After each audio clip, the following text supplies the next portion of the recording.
Aloha, thank you for tuning in.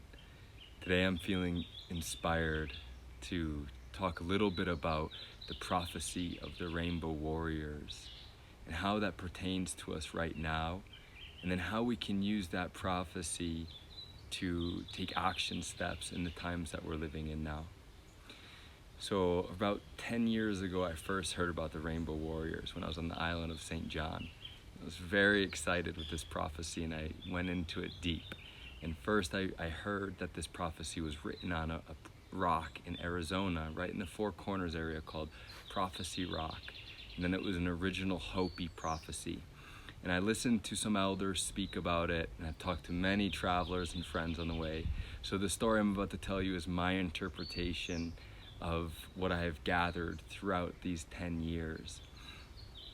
Now, in the end of the times, there will be a great war. And during that war, whether it's energetic or actually physical, the cities will go into great insanity. People will stock up on toilet paper.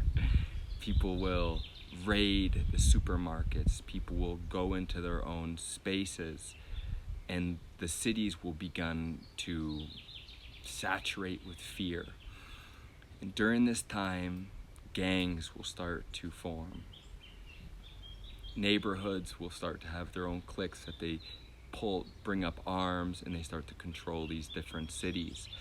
Meanwhile, a whole nother population of beings will flee to the mountains and to the fields to plant gardens, to take care of rivers and streams, and to live together in community, off-grid and out of the system.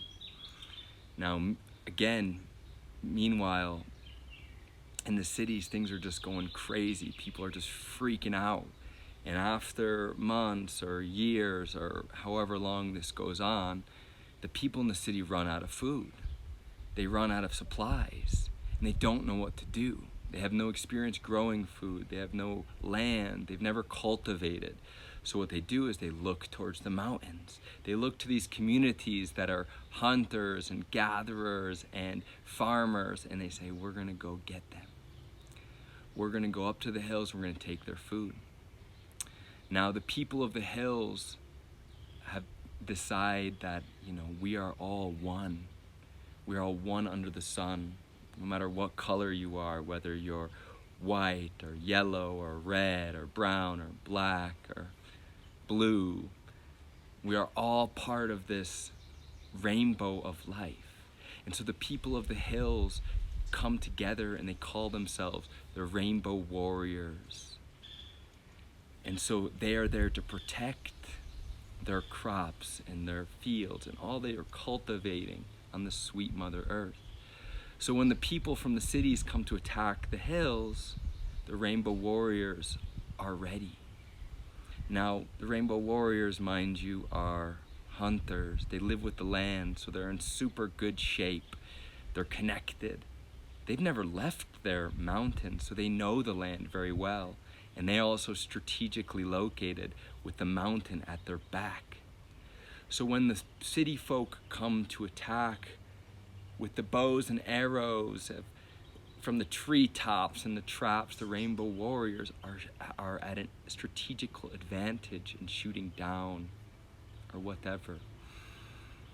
So the battle begins and the Rainbow Warriors win.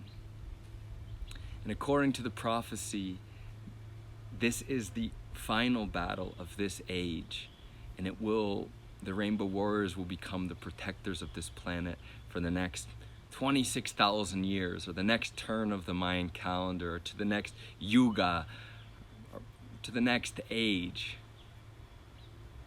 Again, this is a combination in my own interpretation of this prophecy. It truly seems like we're approaching these times of insanity and chaos, and to see what's happening already in cities is quite frightening. So how can we take this information, whether the prophecy is true or not, or it's just a story?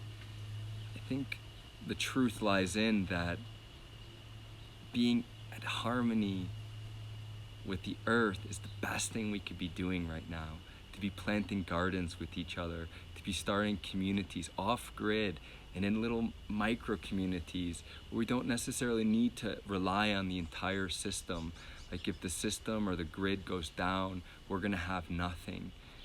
I think it's a great idea to start connecting with your brothers and sisters that you love, people with land, to start planting, to start taking care of our seeds and our children, to start alternative projects.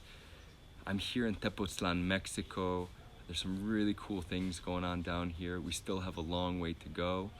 I would love to join you in your journey towards community as our training towards a rainbow warrior.